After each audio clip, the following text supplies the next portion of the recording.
Um, just got finished watching the documentary. There are a lot of questions, so I am going to be like looking at my laptop a lot because I typed out the answers so that I just have more organized thoughts. So for the first question, what really surprised me was how involved the federal government was in segregation. Like, they actually mandated racial discrimination in housing, especially. Um, was this history known to me? I have heard of redlining before, like very briefly. I've been taught about redlining and I haven't really understood it until taking this course, and especially watching this video. I now understand it a lot more. Um, I didn't realize how heavily like the FHA uh were involved in redlining to build white only suburbs. Um, I didn't learn any of that in high school, which isn't surprising. Um, what do you know about your own community and your local zoning policies? So I'm from a city which is predominantly white, like 60%. I started thinking about like how my city is predominantly like white. Like, what did segregation or redlining have to do with that? I haven't really looked into like my zoning laws specifically, but I have noticed that the more like affordable housing is located in like one part of town that isn't the nicer part of my town, if that makes sense. And you can definitely see like there's more diversity in that part of the town, and the housing that is not affordable is the nicer part of town, and that's where predominantly white people live in my town. So, what would it look like if your community were required to have its fair share of middle class? If my community was required to include more like inclusive housing options within neighborhoods, I think there would be more racial diversity within my town over time, and especially like within the school districts.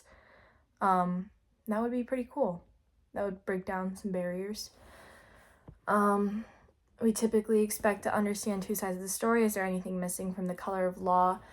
I think that I definitely learned a lot from the documentary, but I would like to know more about how segregation like impacted, let's say, like Latinos or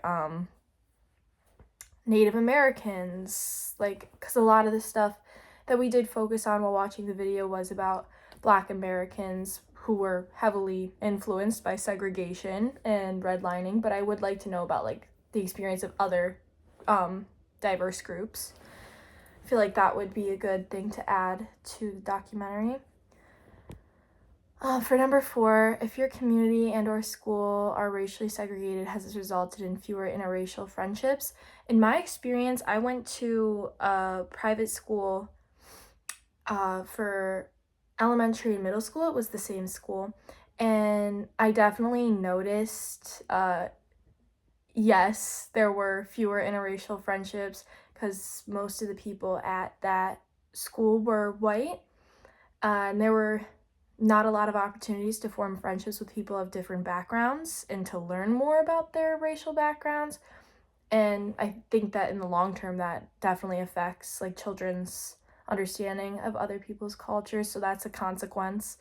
It also just influences who they become. Because I definitely noticed going to a private school that they're like the children would be talking about different racial groups in a negative way, especially towards middle school. I noticed that. Um, so, when you're living in an echo chamber, that will happen, especially if you're just mainly around white people and you're not hearing other races' experiences. So that would definitely be a consequence. Number 5, what is one thing you'd like to better understand about your home or community? I should look more into the history of like restrictive housing rules and segregation within my hometown, how like the FHA had to do with any of that. I feel like it would kind of piece together like certain questions that I have about the diversity within my hometown, like why is it predominantly white? Probably would give me some good background on that. Number 6, were you surprised that Chief Justice got his facts wrong? Yeah, I was surprised. Someone that has that much like influence and is a leader and that level of power, I guess, they shouldn't be making any sort of judgments off of history that is wrong. That's definitely surprising. Who else have you seen get their facts wrong? I feel like it's a pretty common thing, especially with social media. Like you could read about something on social media and then you can start to, especially with politics, you can start to think this one thing and then someone who is a leader and is very influential about politics will broadcast that and it's actually wrong. I'm not going to name names, but I'm sure we all know a good handful of politicians these days that have done something along those lines.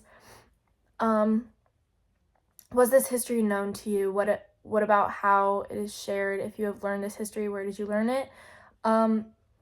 This history has not been taught to me, that from what I can remember, in high school or in college. I've taken 2 history courses in college, but they were all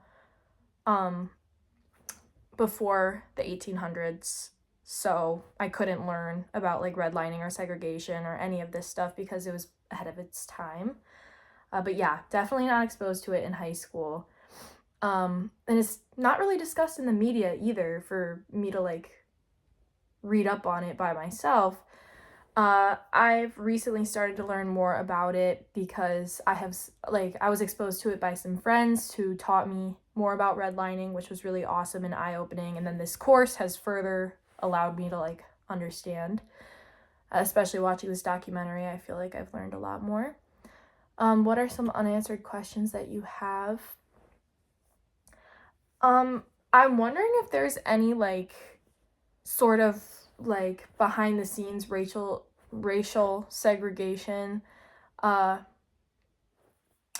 laws in place today, like within America, like zoning laws or like district boundaries for schools, like things like that. I'd like to know more about like current day, how it's still affecting us.